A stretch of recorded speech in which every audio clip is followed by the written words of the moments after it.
L'entraide ouvrière tire la sonnette d'alarme. Les dotations étatiques qu'elle reçoit seraient en nette baisse avec des différences en fonction des dispositifs. Mais globalement, cela représenterait 30 à 40% de subventions en moins, soit 580 000 euros. Pour en parler, nous recevons André Ledoux, le président de l'entraide ouvrière. Bonsoir.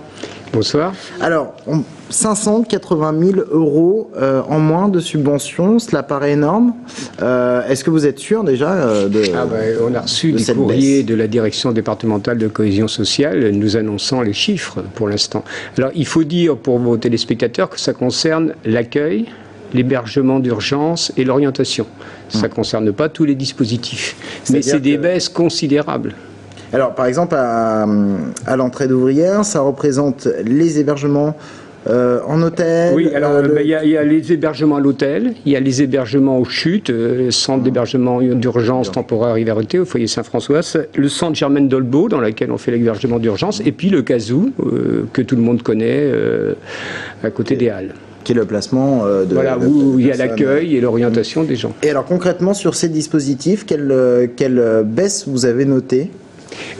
Alors, la plus forte baisse, c'est sur les hôtels, où elle est de 8. C'est pas la baisse de 8%, on a 8% de ce qu'on avait l'année dernière. C'est-à-dire les chiffres qu'on vous donne, c'est les chiffres qu'on avait l'année dernière. Sur les hôtels, c'est 8%. Alors, par exemple, pour les hôtels, où c'est vraiment catastrophique, l'État nous dit qu'on aura un subventionnement, et je le dis pour vos téléspectateurs, pour l'année 2010, mais on est en mai 2010.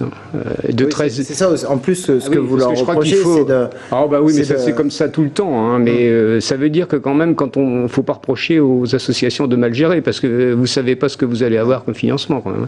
Et alors, ça vous pose problème, par exemple ça pose problème, l'hébergement hôtel, vous avez déjà dépassé le... Alors, l'hébergement hôtel, on a à peu près dépensé 3 à 4 fois plus, déjà, que ce qu'on veut nous subventionner. Alors là, c'est le premier aspect. Le deuxième aspect, c'est sur le chute, on a 30% de ce qu'on avait l'année dernière. Sur le centre Germaine Dolbeau, c'est 50%. Et puis sur le Casou, soit environ 60%. Voilà la situation. Et on n'a jamais eu des baisses de financement aussi importantes. Alors qu'en plus, cette année, vous vouliez demander... Vous auriez aimé avoir plus 70 000 euros. Qu'est-ce que vous craignez justement à cause de cette baisse de subvention ? Le problème, c'est que là, c'est une situation qui n'est pas tenable. On va être obligé probablement de fermer des dispositifs. Et je crois que vous commenciez votre intervention en disant c'est 580 000 euros de moins, c'est ça. Mais je crois que le plus important, c'est pas ça. Je crois que je veux le dire aux téléspectateurs. Le plus important, c'est que si on est obligé, et ça va se passer comme ça, s'il n'y a pas de subvention complémentaire, ça veut dire que c'est 100 personnes qui se retrouvent, disons-le, à la rue, des familles. C'est ça que ça veut dire, parce que je crois qu'il faut faire attention, on donne un chiffre, mais ça veut dire, nous, en tant qu'association, on est là pour les personnes qu'on héberge, qu'on accueille, et c'est ça que ça veut dire, une centaine de personnes, et je crois que c'est le chiffre à retenir, plus que les 580 000 euros, si vous voulez. C'est ça qui est très important. Et même aussi, ça peut se traduire en termes d'emploi, ça fait environ, on a regardé avec la direction de l'association, environ une dizaine d'emplois de moins également. Alors que l'État vous demande parfois aussi de placer des gens. Oui, bien sûr, oui. L'État peut nous demander, c'est à l'hôtel, par exemple, de prendre des gens à l'hôtel, mais là, pour l'instant, on n'en prendra plus. C'est pas possible. Donc là, par exemple, les hébergements d'hôtel, c'est fini pour l'instant, on n'en prendra pas, parce que je crois que la situation est telle qu'on ne peut plus en prendre. Et alors après, le gros risque, c'est si les choses n'évoluent pas, c'est qu'on ferme des dispositifs. Mais on ne pourra pas faire autrement, bien sûr. On n'a pas les moyens. Et alors, ça tombe en plus de ça, si vous voulez, à un moment où l'association a fait de gros efforts dans sa gestion, dans sa transparence, etc. Et des économies déjà. On a engagé des économies cette année.